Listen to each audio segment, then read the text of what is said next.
Well, thanks again, Nicole. It's good to be with you once again. Well, thanks for joining me. This is great to have this opportunity to talk to you. And I actually wanted to use this opportunity to talk about something that I believe in very strongly. And I think it's a very powerful concept once you harness the power of it. And you and I have discussed this before. And so I wanted to discuss it on camera as well. And it's this idea of when you change one thing, you've changed everything, that there is a ripple effect. And it doesn't matter if you've changed one customer, one employee, one product, one process, there is a ripple effect. And it can be positive, it can be negative. It's usually a combination of both. But I wanted to take this opportunity to talk about this concept with you to get any perspective from your personal experience about how you've seen this play out in the real world, but just have this opportunity to talk about this idea of change one thing, you've changed everything. Sure. Oh, sure. Too often people in organizations, especially in leadership, look at things obviously much different than the organization may. And without a common language or a common set of principles, changing one thing that may seem to the leadership to be very simple, very uncomplicated, can become a Inconsequential. torrent of activities downstream. We could probably spend all day, and we may have to take different segments of this in future um, chats. But the reality is that if you change, for example, systems, which is usually where a lot of times leadership starts, unfortunately, but they'll say, we need a new system. And the prevailing discussion right now in industry is, well, we need something with customers. Let's change our CRM system, our customer relationship management system. Well, without ever realizing or thinking through what are the implications to the enterprise financial systems, to the HR systems, to the sales systems for that matter. But often leaders get stuck on the new buzzword for the week. And And also going further with that, of also understanding how that would affect the employees and their employee experience, as well as the customers and their experience. You may think that changing one piece of software doesn't affect your customers at all, but it does, even if indirectly. Mhm. Yeah, have you ever had the experience yourself being online where you're in a familiar site, ordering site, and then something changes? Either the look and feel of the site, the way you would enter data is different. Something's changed. You can't put your finger on it. And all of a sudden now it's a discombobulated order. It just doesn't feel the same. It doesn't look the same. And so I mean that happens more frequently than anything, like you said, with customers. And customers then get put off a bit. They go, God, maybe this isn't as secure as I thought it was, or now they're throwing something else at me, or they want some more feedback, or they're trying to collect information, which may or may not be the case, but it feels different. Customers then get a different view of the organization, the ordering process, and the like. The other thing that happens on the back end or the office end, that upstream, is when you change the CRM system, but nothing else changes. What ends up happening universally is people within the organization will look at it and go, okay, the leadership wants me to do this and I can do this, but I'm going to still do it my same old way. They open up their drawer, they pull out their crib sheet of, okay, here's how I can do it anyways. So while the leadership often thinks, God, we've streamlined everything, in fact, what you've done is you've actually made it more complicated. One of the best examples, honestly, is in healthcare. You go into any doctor's office now, and the clinicians, whether they be the nurses, the PAs, the doctors, when they're actually recording some of the information about the patient during the patient visit, they're actually doing a lot of stuff on paper or manually offline to get it online. And so you would have to ask yourself, well, that was really helpful to the entire enterprise. And so there's thousands of examples, whether it's people, whether it's systems, whether it's product, whether it's marketing, whether it's sales.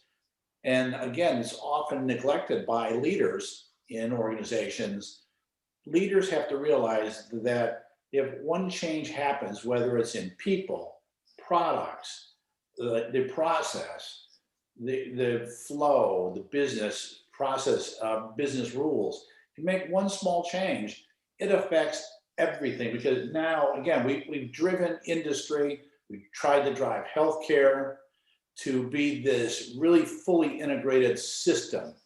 And when you change one dynamics of anything, whether it's data, again, there's thousands of examples that anyone can come up with everyday life that it affects everything. Doesn't mean you shouldn't make the change. Well, what Right. it suggests is that leaders and everyone who manages products or process change agents, that they just be aware that they need to have all these other avenues at least looked at and then fully understood before they proceed. Exactly. So acknowledge that there is this ripple effect. Yep. Understand that. And it can be a great thing that there's this ripple effect, but there is a ripple effect. Absolutely. One more thing, Nicole, on change. There's always this gate of change, no change. And organizations, leaders at every level, not just the senior leadership, leaders at any level, have to be able to have that last look-see of, is this change really worth it? Or is it not worth it? And is there some alternative to making the change? And because no matter how far along a particular plan change is in an organization, you always have, and everyone has, that one last go, no go before proceeding, which is so critical. It's often thought that once the decision's made at the highest levels, we just do it no matter what. That's not totally true. And so people at any level, managers at any level, leaders at any level, do have the ability to either change, no change, when it hits their desk. And that's a good point that I always, when I work with senior leaders, I always try to help them understand that a business and organization is dynamic. It is not static. It is supposed to be dynamic. It's supposed to evolve. It's not supposed to stay the same every single day, every single minute of every single day. And that goes along with what you're saying as far as it's okay that things change. They should change. Yeah, and to build on that idea, what we see a lot now in industry, especially with COVID and coming out of pandemic globally, is that organizations are starting to look for leaders at every level who can adapt to the change, who can see what changes really need to be made and should be made, and why they should be made for the benefit of the long-term viability of the enterprise. Okay, so you just mentioned the qualities that you think that organizations should be looking for as far as adaptability, especially in times like this. So if you could talk more about what you think those qualities are that would help any organization get through any period of change. Sure.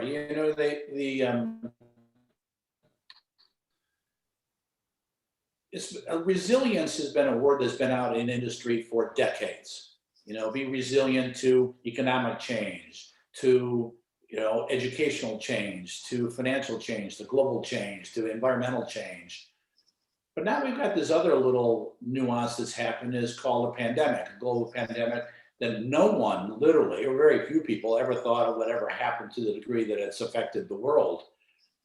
And organizations now are finding that the people that they need to have in their organizations are adaptable no matter what their role is, no matter what their function is. It used to be the resilience was a prerogative of management.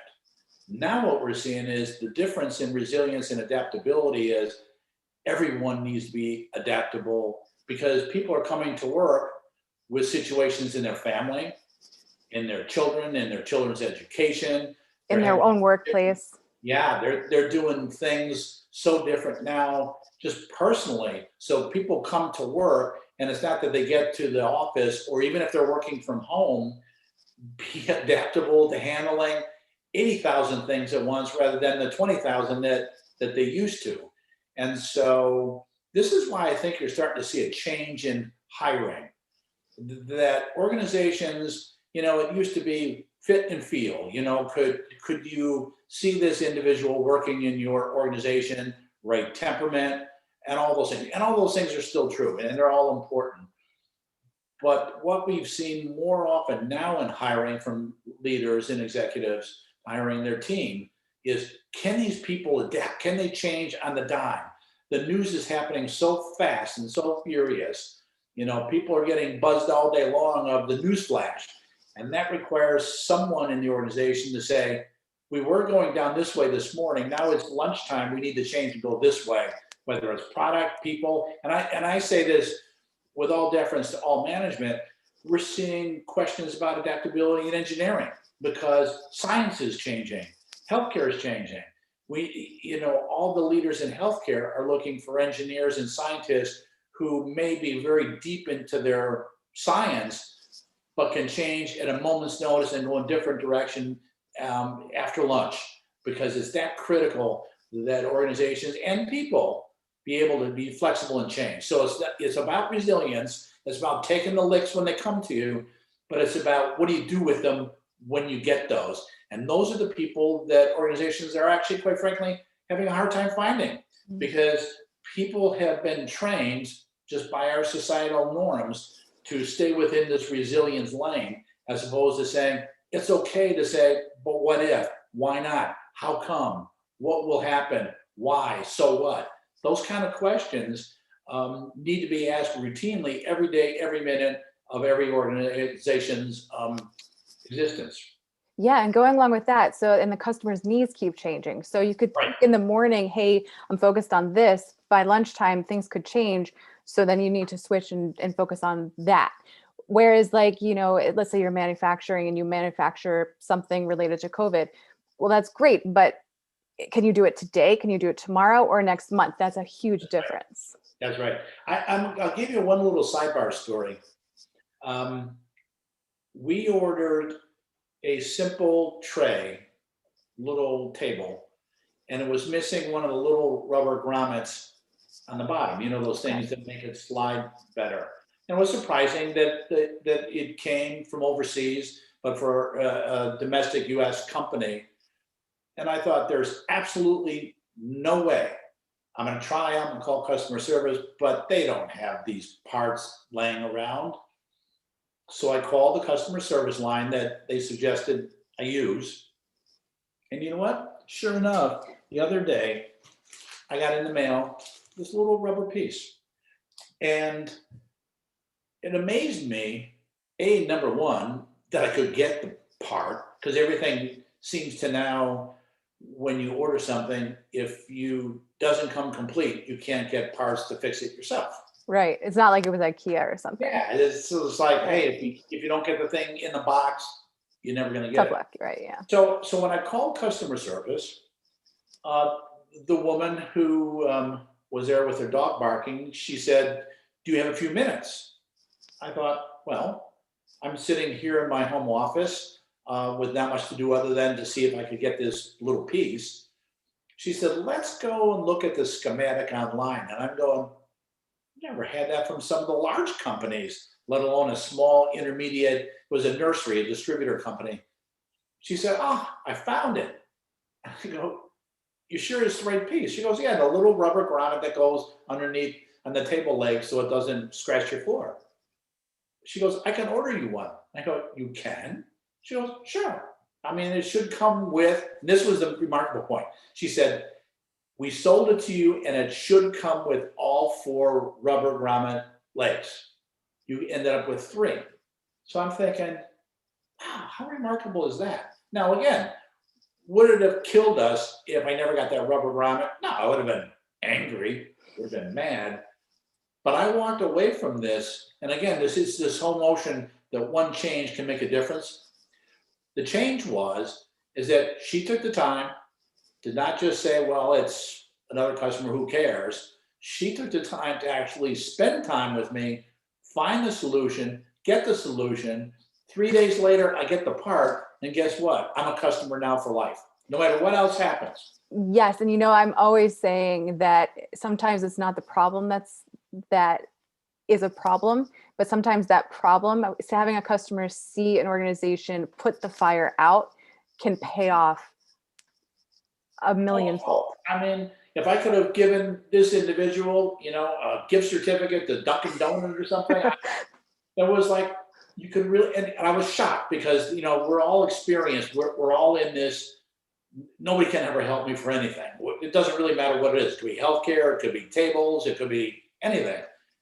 No one can ever really help you. And it's like, wow, it was a stupid 10-cent grommet, but it changed the day for me in my attitude about this company, and that they had people, again, this is the key thing, they had individuals interacting with customers who knew how to help and were willing to help and take the time.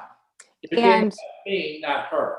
And that was, I think, dynamic. So back to your original question of how, one change can make a huge difference. This was a simple change that they made, having people on the phone at home all day long, talking to people like me, solving our problem, and it made a customer for quite a long time to come. and management gave that employee the tools and the resources to be able to help you. That had she not been able to pull up the schematic of that piece of furniture, she would have never been able to really understand what it was that you needed. Oh yeah, and I would have been angry, and probably I still would have had the problem, and I probably would have figured out some way to fix it myself. But I guarantee you, I would never have ordered anything from that company again. And now you will. And now I will. Yep. So continuing on with this change concept, how does an organization, in your opinion, know when to grow, how to grow, what to grow? What's your take on growth? And, I always hold firm to the belief that growth doesn't necessarily mean more customers. It means becoming a better version of yourself. So it's not just one thing, but in your perspective, how do you know when it's time and what to do and how to go about it? Yeah, it's always a conundrum for, especially entrepreneurs, but for any company, because the minute, there's a couple of facets. One is financial growth. Another one is product growth. Another one is customer growth, meaning do you just stay centric to your region of the world, or do you expand globally? And it's not an easy answer. It's not like a universal time-tested approach that's either good or bad, evil or happy or sad. It takes a lot of analysis, strategic analysis for people, because again, it's not just organizations. It could be an individual's growth. Do you leave an organization that you may be financially attached to? The common golden handcuffs concept, where if a company gives you enough healthcare and you like the people and you like what you're doing, You're comfortable and you're comfortable, and then another opportunity comes up, what do you do? Is it about growth? Is it about more money? And then this is why people always say don't leave for money, because that loses effect real early on. So with companies, financial growth is when it's pretty obvious. When you're running out of money, you need to grow. You need to grow either your investor base, you need to grow your revenue base, you need to cut your expense base. So financial's pretty cut and dry. When you get to some of these other areas like global growth, it's a little tougher, because now you got to think of all the things that touch a potential global growth. Could be regulatory, could be logistics, distribution, could be manufacturing, could be parts, could be staffing. One of the things that we counsel a lot of clients, global clients, who want to come here to the US, is that they say, well, it's no problem. Everyone likes our products, and we'll just ship them in and people start buying them. And I try to always ask them the question, would they do the same thing? Would they just start buying something with no known presence? And the answer always is, well, of course not. Well, if you wouldn't, why would they Why would other customers buy your products or service? So we always suggest strongly that they have a landed presence of some kind in the geography that they're working or trying to sell in, trying to enter. And it can be, it's just not the US, it could be Mexico, it could be Canada, could be Asia, because a lot of these countries, and again, one of the things we tell people is stay close to the regulatory body for the industry you're in. If you're in healthcare, stay close to the healthcare regulators. Wherever the region is, doesn't matter how well you are in compliance to your own home country. But if, for example, and again, this happens quite frequently, people want to enter, say, the Southeast Asia market of Vietnam, Thailand, Cambodia, that whole region, Malaysia. But they don't realize, if they don't think about it, those countries have strict import regulations, whether they be parts, finished product, doesn't matter if you're in healthcare, it could be anything, because they're major exporters, not importers. They would rather have, internal products made in their own home geography rather than having export products come in. Doesn't mean you can't do it, but you have to stay really close to that. So growth globally takes on a whole different dimension of, well, we need more volume, so let's go to pick a place, the Caribbean. It could be South America. It could be Brazil. It could be, the UK. It could be France. There's unique regulatory requirements that need to be complied with, and financial and data. Data is handled differently in other parts of the world than it is here, say, in North America. So companies need to, when they decide they want to grow, it's all this laundry list of things that aren't normally thought of with growth. Right. And going with that, so then the customer experience is different in various parts of the world as well. So what we as people from the US expect of a company is different than other parts of the world. Oh, absolutely. So you have to understand, if you want customers in various parts of the world, their wants and needs are different. Absolutely. One of the things that always happens, Nicole, and this happens all the time with US companies wanting to grow into Canadian markets of any kind. It could be oil drilling, it could be anything. Well, one of the things that we see often is for this whole notion of, well, if the language is similar, it should be a no-brainer to grow our markets. Right. And again, markets can be not just product, but labeling, regulations, as you mentioned, Nicole, call centers, people interacting, with customers. People view Canada as just another market from the US, when in fact, Canada, being a bilingual country, requires that everything be bilingual, whether it's call centers, they have to be able to speak French and English. And by the way, it's not just French, France French, it's French Canadian French, which is a different dialect a bit than, it's not that they wouldn't understand French, but it's right. A different dialect.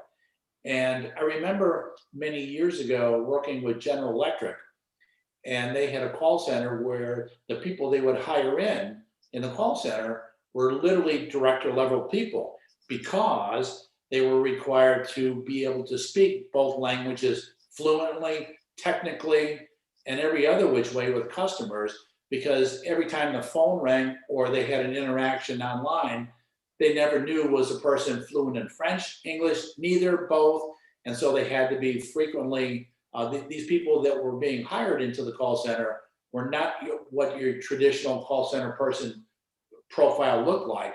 It was a much bigger and prominent role in the company. As it should be anyway. It should be, absolutely, it should be. Because as that experience that I shared with you earlier, people don't realize that the call center people or customer interface people probably talk to customers thousands of times more than any other person in the company. And so they're the first ones to get the feedback. They're the first ones to get the issues of, boy, if you could do this, then it would be even better. And without them, companies just can't operate really well at all. Yeah, and they could be the sole representative of the company to the customer.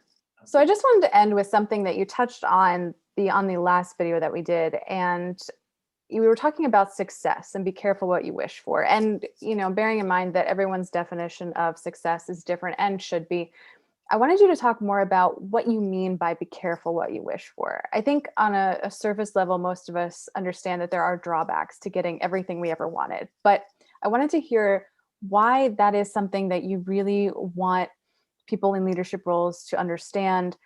What makes you say that? So when, we have this acronym built for success. It used to be a tagline for a major automotive company here in the US. But the truth is, we actually build for failure. If you go through any business class in any business school, they always talk about, well, failure is a good learning tool, and people learn as long as you learn from failure, you build character and all these other nonsensical things. And so a lot of times people are actually wired for failure, thinking that if I fail, I must be smart and things I must be doing something right. or doing something right. Yeah. Correct. The truth is, we don't teach people and build really for success, because what happens often is if the organization, if the leader, if the entrepreneur, anyone who is responsible for any piece of the pie is not really geared for, so what happens when we win? What happens when we win? Think about the sports analogy. What happens when you win the World Series? I don't know. For the immediate emotive piece of it is exhilaration. But what happens the next day or the day after that? Are the players, are the managers, are the coaches ready for the huge influx of media attention, the need for, to be on call and go out and speak to groups and do all these other things that winning teams are expected to do? So I caution people all the time is be careful what you ask for, because you could get it. Not as a barrier to that success, but as a cautionary tale to make sure they've thought through, when we do achieve the success, what does it mean? What do we do? How do we treat our employees? How do we treat growth? All those things that you've talked about this morning, Nicole, is what do you do with it? What do you do with the success? Do you turn it into something even more successful? Do you follow the Bill Gates example of you build Microsoft to such a point that his success has allowed him to create other success and more meaningful things of global healthcare, global, pandemic control, all these things that the Gates Foundation does. Now we're doing something more meaningful in his eyes and probably the world's eyes as well. So success has a different connotation when it's not the end game, but it's really the beginning. Right. And going along with your sports analogy of, if you win the World Series, then are you that motivated to show up for the workout the next day? Right. Yeah, too often. I mean, you can look at statistics, and I won't bore you with the numbers, but I know this, that the likelihood to repeat, whether it's Super Bowl, whether it's World Series, whether it's the World Cup in soccer, the ability to repeat year on year on year on year after that is because the success of winning that one time is the goal, not the continuation of success long term. Because what that does show is, if you can show success over the long term, it's about the process you build, the people you bring in, the attitude of the organization, all those kind of things that get lost once success one time is achieved. And then it's like, well, what else do we have to do now? We're done. And so the real great organizations, great companies, the people really inventing new things, healthcare, are the companies that, companies brag about, well, we've been around for 100 years. So I usually say, well, is that good or bad? I mean, don't know. But when you dig deeper into the organizations and see, wow, they keep innovating, they keep changing, They keep bringing in different thought leaders for different reasons. They keep growing. They look at the world differently. Those are the organizations, and quite frankly, the people that, back to the earlier comment about adaptability, have become adaptable to change personally, professionally, organizationally, and globally, are the ones that remain with us to this day. Yeah, it's this idea that getting to the top is actually easier than staying at the top. Absolutely. Yeah, And and in anything. I think I probably know how you're going to answer this, but I want to hear anyway. Of how would you advise any organization to stay at the top? Well, I would say this, and I'm going to turn the table here for a moment and actually turn the question on the interviewer. Hmm. You've had some success in a lot of different fields, a fair amount of fields. How does one stay at that to keep the energy level high and to keep your motivation high? How do you do it? For me personally, it's about constantly moving the goalpost and having goals. So always having something to work towards, always having new projects in the queue ready to go should a project finish in some way.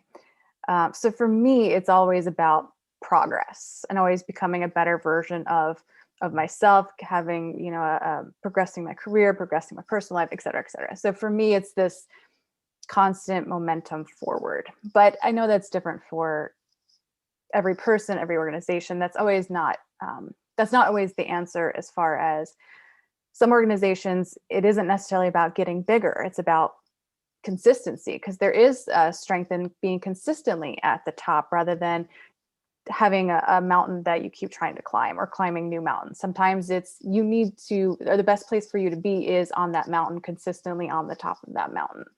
Well, I know we didn't plan this, and so I'm taking you off guard here a little bit, but I know that you've changed careers too over time. How does one stay at the top or try to achieve different in different fields that may not on the surface appear to be consistent with one another, meaning one type of field versus another? How does one actually then stay adaptable for that kind of change? Now we're talking about like career development here, but I think that Yeah, probably. for me, it's really all about transferable skills for me personally and for anyone I work with.